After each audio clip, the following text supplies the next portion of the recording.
Right, can you hear me now? Yes, sorry.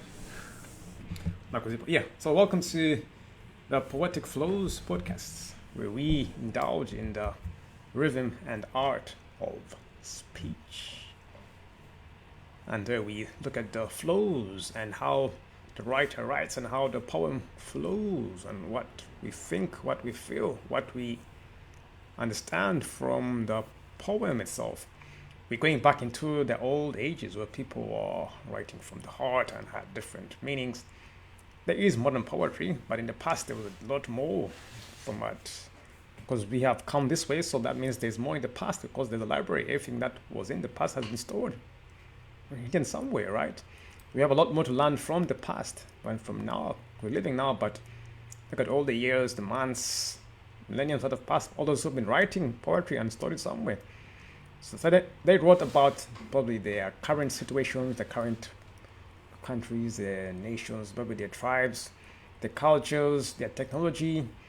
So all that is interesting to know, to find out about who the people before us were, where they came from, how did they look like, what did they write, how did they speak, how did they perform. It is quite different from now. Obviously, times move on, so definitely people have moved on. Different languages, different traditions, different societies have been born, some have gone. It's good to know and see those who were in the past. So definitely we are going back to the past to see what was written and what we missed and what we can implement in our daily lives. So greetings and a big thank you to all those who are supporting the podcast. Many thanks for your support. We are grateful. We're here to help those who want to get in touch with the old rhythms. Thank you for your comments. Thank you for watching. Thank you for replying. Thank you for everything, basically. Thank you for all that you've done. It's good. We're new. We rebranded ourselves from Poetic Monday to Poetic Flows. It's a new look, it's a new feeling, it's a new month. We're in the mode of winning, so we're gonna win this out, isn't it? Definitely. But yes, so it's a great day. It's Monday, the 31st of July.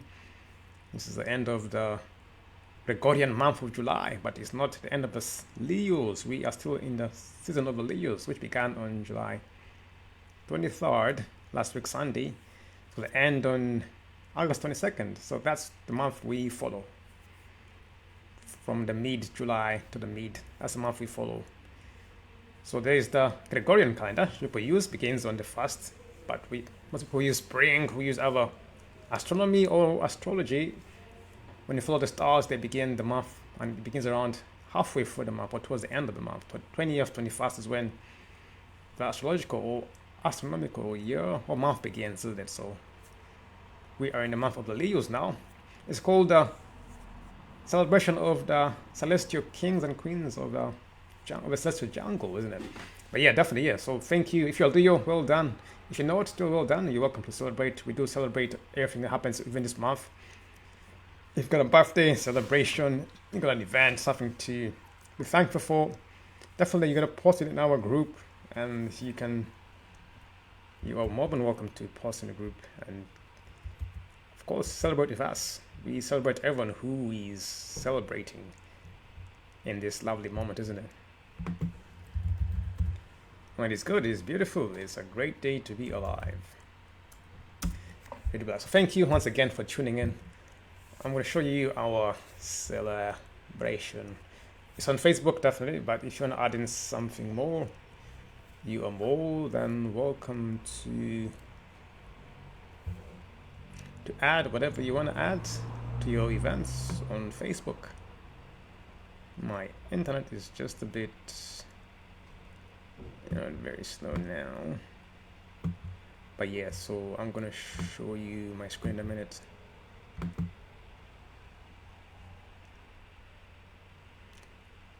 Is for those who are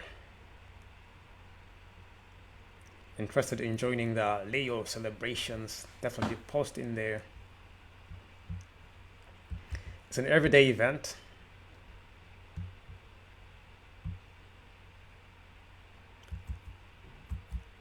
It's a good way to meet other people and so here we are. So this is the event on Facebook.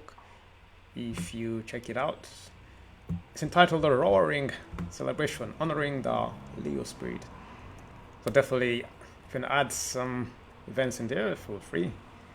Your host is your one and only. You're more than welcome. Thank you. But I put in some discussions, so I've some days before, you can check out some of them. So I look for some famous birthdays, famous celebrations on each day, and I do post some of the things in there. So definitely check out the event for those who are into celebration. It's good to celebrate. They said the key of maturity, a mature mind, is to celebrate. Yeah, sometimes I forget, so I guess yes. So it's good to celebrate whatever is going through, definitely. That's the event. Check it out on Facebook if you are interested. And there is much more happening in there. So today's topic, or today's poem, is entitled Of History and Hope by Miller Williams. Today's poem is entitled,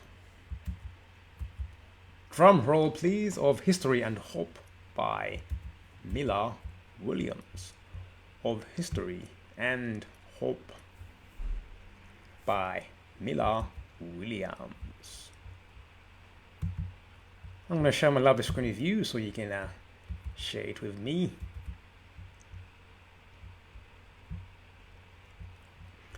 So I'm reading from the Poetry Foundation for those who would like to know where all my sources, poetryfoundations.org. Lovely poem, very nice, not too long, not too short, so we're going to go for it. So, Of History and Hope by Miller Williams. Here we go. We have memorized America, how it was born and who we have been and where. In ceremonies and silence we say the words, telling the stories, sing the old songs. We like the places they take us. Mostly we do. The great and old, the anonymous dead are there. We know the sound of all the sounds we brought. The rich taste of it is on our tongues. But where are we going to be? And why? And who? But this enfranchised dead wants to know. We mean to be the people we meant to be, to keep on going where we meant to go. But how do we fashion the future? Who can say how, except in the minds of those who will call it now? The children, the children. And how does our garden grow? With waving hands, or rarely in a row, and flowering faces, and brambles that we can no longer allow.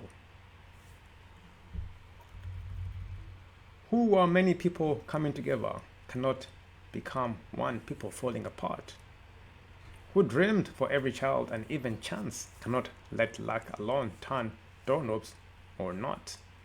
Whose law was never so much of the hand as the head cannot let chaos make its way to the heart. Who have seen learning struggle from teacher to child cannot let ignorance spread itself like rot. We know what we have done and what we have said, and how we have grown, degree by slow degree, believing ourselves toward all we have tried to become just and compassionate, equal, able and free. All this in the hands of children, eyes already set on a land we can never visit. It isn't there yet, but looking through their eyes, we can see what our long gift to them may come to be. If we can truly remember, they will not forget. And that is a poem of history and hope. I'll be honest with you, I have not got the meaning yet. It's very many questions in there. So we have memorized America, how it was born and who we have been and where. In ceremonies and silence we say the words, telling the stories, singing the old songs. We like the places they take us. Mostly we do. So, of history and hope is very good. But how do we fashion the future? Who can say how except in the minds of those who will call it now? The children, the children. And how does our garden grow? With waving hands or rarely in a row? And flowering faces and brambles and that we can no longer allow. So there are many questions in here. So many parts of history, past part of history. Who are many people coming together cannot become one before people falling apart. And that is a very, who are many people coming together cannot become one people falling apart. Or who are, not a question, who are many people coming together cannot become one people falling apart. Now what's happening out there? Who dreamed for every child and even chance cannot let luck alone turn dawn of the note. Whose law was never so much of the hand as the head cannot let chaos make its way to the heart. Who have seen learning struggle from teacher to child cannot let ignorance spread itself like rot. So we have seen people come together, coming one.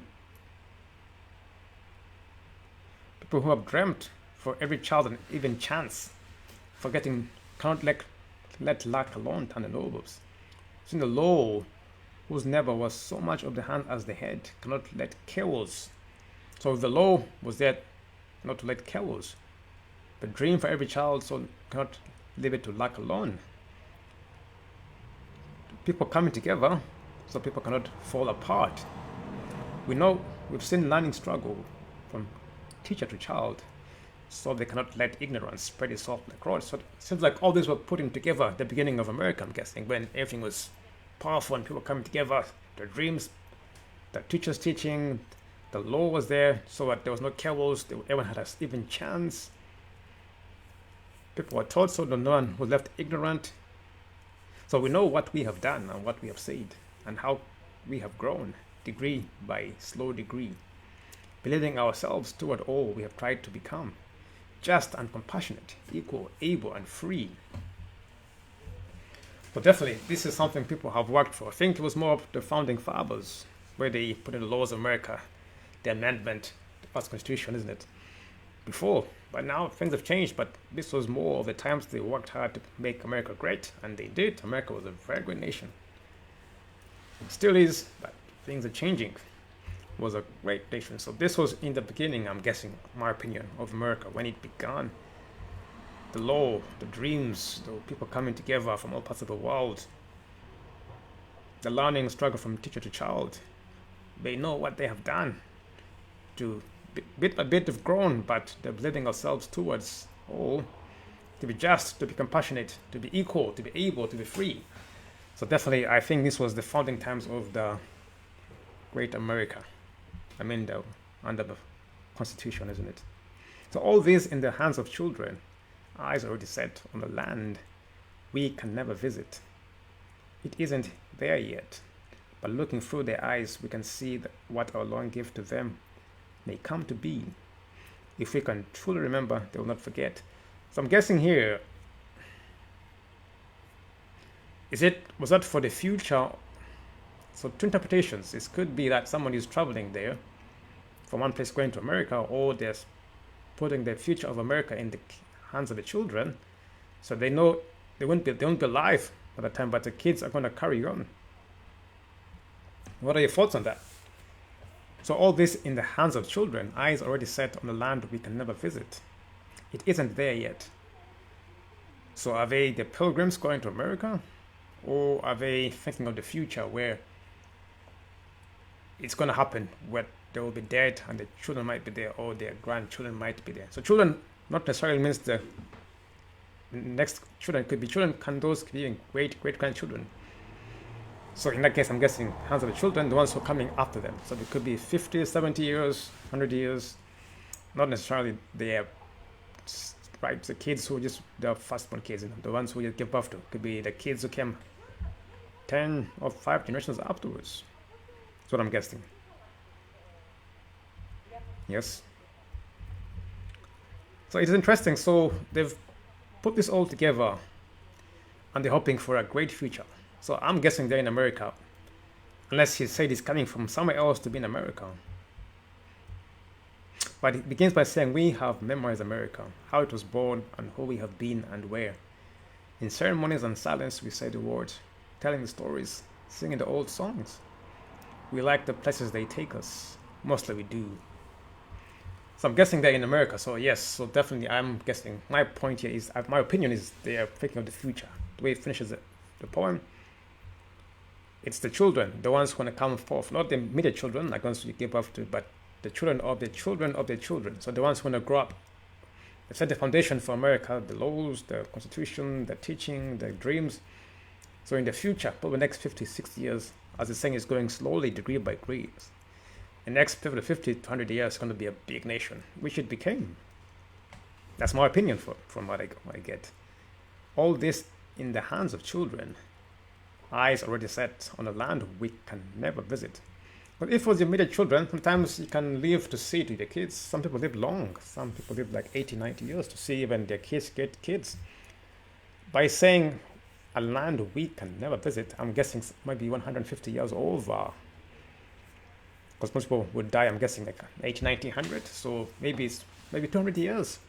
So maybe from 1776, when America was formed, 200 years will be 1976. So I'm guessing they meant in this century, no, last century, not this one. Maybe 100 years past them. So but this is when, I think it shows when they were dead. This is the land we can never visit. So if I'm talking about America and the children, that's the great-grandchildren. I'm guessing some of them, I'm guessing that some of them might have been dead. By the time the great-grandchildren, all the dream came to fruition, all the time the gifts they came were born and became a great nation. Wasn't my thoughts on that, so I'm definitely thinking that is it. Let me see if anyone is commenting. Just a second. So those are my thoughts on what. Yeah. So no, I'm just commenting. So yeah, that is what I think it is. That is what I think it is. It's the dream. It's the people dreaming ahead. People dreaming ahead. So I'm guessing they're thinking, yeah, let me go ahead and see what is happening in there. Let me go check it out. Let me go and check it out. So yeah, I think that's what I'll go for. Yeah, that is what I'm gonna go for. Yeah, that's it. That's my opinion on that. So yeah. What are your thoughts on that? I think that, yeah, I'll go for that. I'll go for that, definitely. I'll go for that one. I will go for that one. Yeah, that makes more sense to me. What makes sense to you? Let me know what makes sense to you. And definitely, I want to give it up. But for that, that's what it means to me. I think that's what it's saying. The kids, our great-grandkids. Might be wrong. If you have any other opinion, let me know. If you think there's another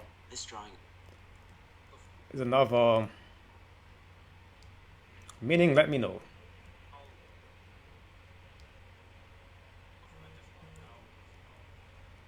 Let me know. Yeah, so that's what I think it is. But that is a great poem. It's a poem of hope, of history and hope by Miller Williams.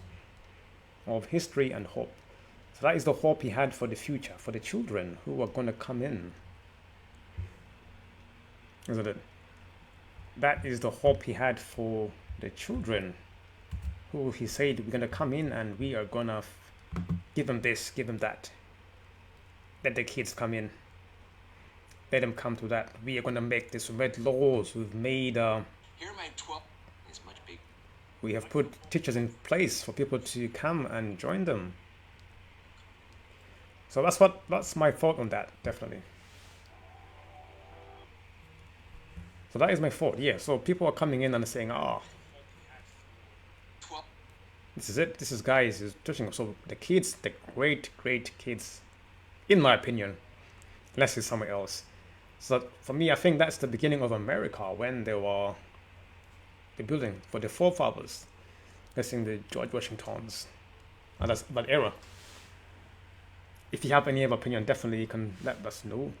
But yeah, so that is what I am guessing to that. It's in the era of 12 bigger. Yeah, I think that's the beginning of America. It's the beginning of mirrors that you can hear me there, can't you? 1 second. Yeah, so definitely, yeah. Check them. So no one has commented on that. So no comment, but yeah, that's what I think it is. That is what I am guessing that will be somebody who has come from far away. The kids are going to go up and build America, which has been a great nation now, isn't it? Definitely. So let's check out who Mr. Miller is.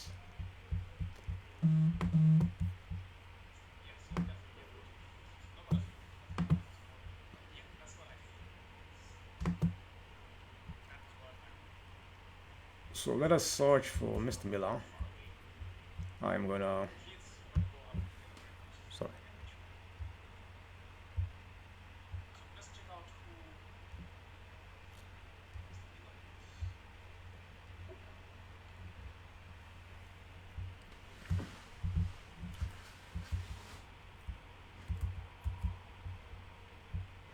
If you Google Miller Williams, this is who you get.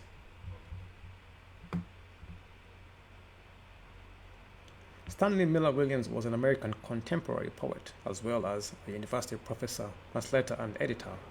He produced over 25 books and won several awards for his poetry. His accomplishments were chronicled in a Kansas biography. Williams was chosen to read a poem at the second inauguration of Bill Clinton. Oh. Is this the one I'm talking about? So this is not the found. Oh, it's a different one. Are there two of them? No, it's the same guy, 1930. That's very interesting. So I might be off. I thought it was from the beginning, but definitely. So let's go through Wikipedia and see. I thought it was the founding fathers. That's my opinion, but I stand corrected. So Stanley William Williams was born April 8, 1930, and died January 1, 2015, 85. He was the father of the American singer-songwriter Lucinda Williams. I'm not familiar with her.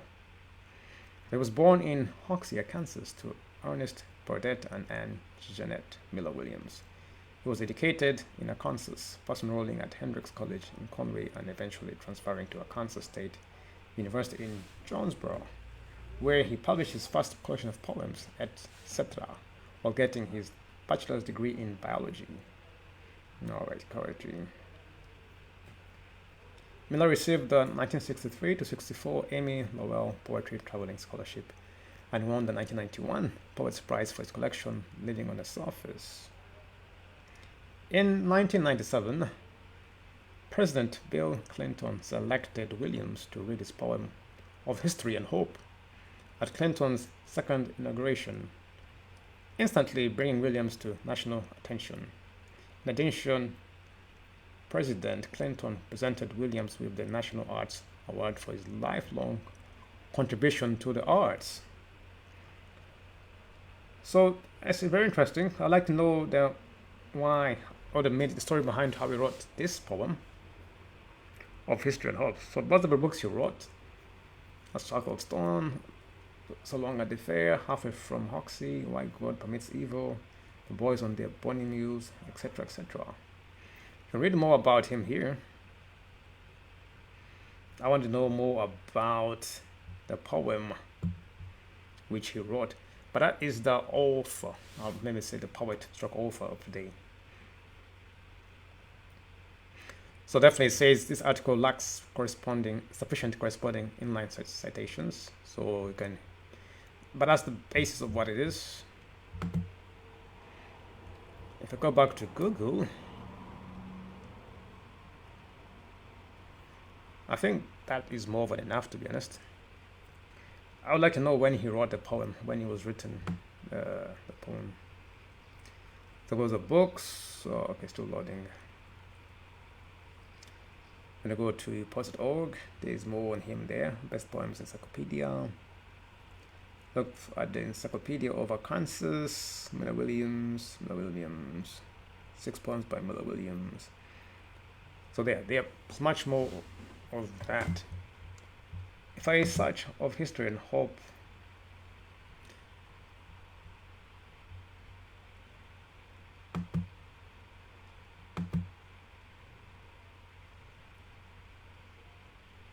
so of history and hope by Miller William shows how the history of a nation teaches everybody the lessons of a better future. One should not be unaware of a region, meaning history. Yes, definitely. Let us look at this analysis. I like this one.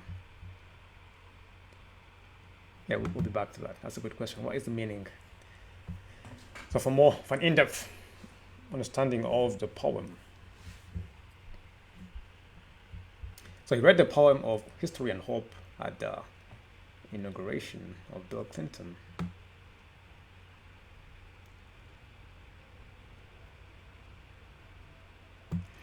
At the inauguration, Williams wanted to show the people of America how their history reflected their zeal for the betterment of the nation.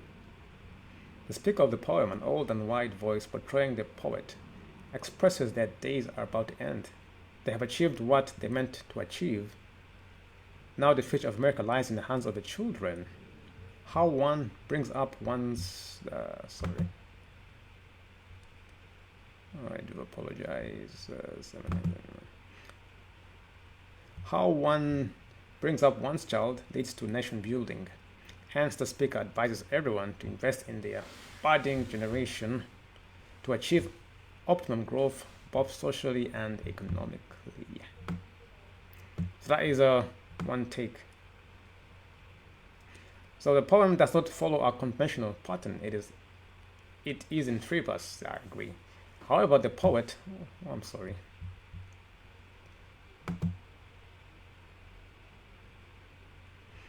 However, the poet in several instances makes use of regular rhymings.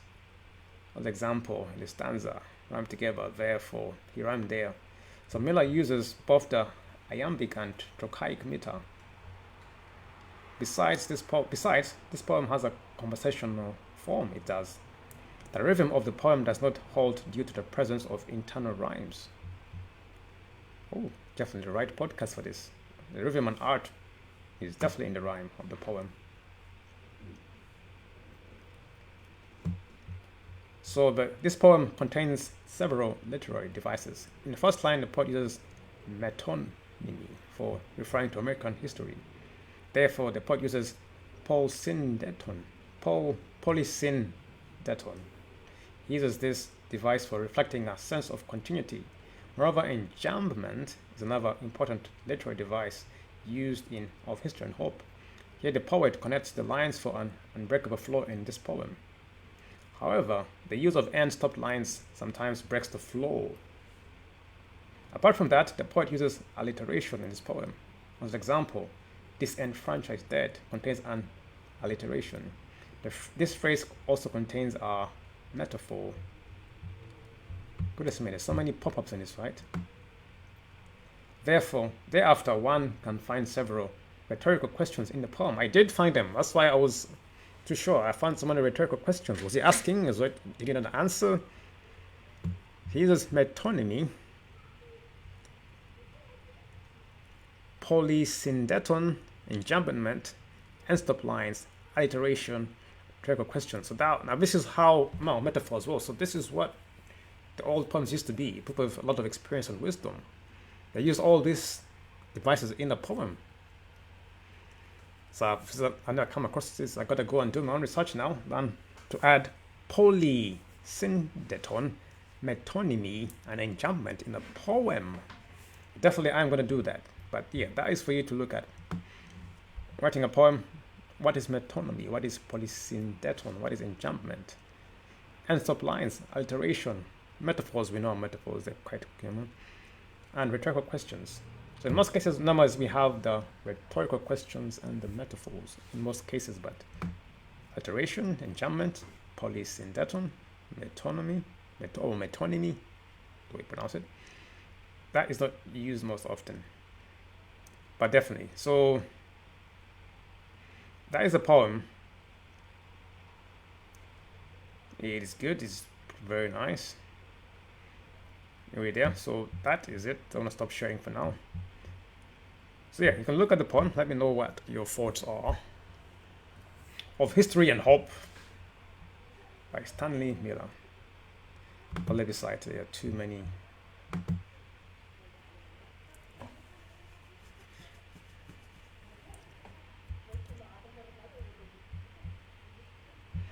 Yeah, definitely. So that is a good poem. I didn't know that it was read at the inauguration of Bill Clinton. So that's amazing. I didn't have a clue. I just picked a nice poem. I said, oh, lovely. But yeah, look at that. So this was a poem recited at the second inauguration of Bill Clinton. So that is great. I think the universe was directing me. Oh, the higher power. How did I know I would have picked a nice poem like that? But definitely, what I've learned from this is that I'm going to learn to add in metonymy, synentheton, enjambment, alliteration, metaphors, and the last one, which I didn't remember, in writing. So that's what makes it richer. It gives it deeper, it gives more meaning, you understand? It can also put you off if you have no understanding of what, because it did put me off at first. So I had to read it a few times and slow it down. With the end stop lines he didn't use, I thought, okay, is it a comma here or he didn't use the comma here? Is it 2 in 1 sentences he made? Definitely, it made me think, which is good. So now I've gained more from reading the poem and understanding a lot more and breaking down the meaning of the poem. In my next poem, I'm going to definitely add in more enjambment, a new word, alliteration, metaphors, and the other word, synentheton. Is that correct? Goodness me. And metonym. So I'm going to add that, and all that is part of rhythm. So why? So this is definitely the flowing, poetic flows, rhythm, the art of poetry. That is what we call, for me, I love the kind of poem where we get deep.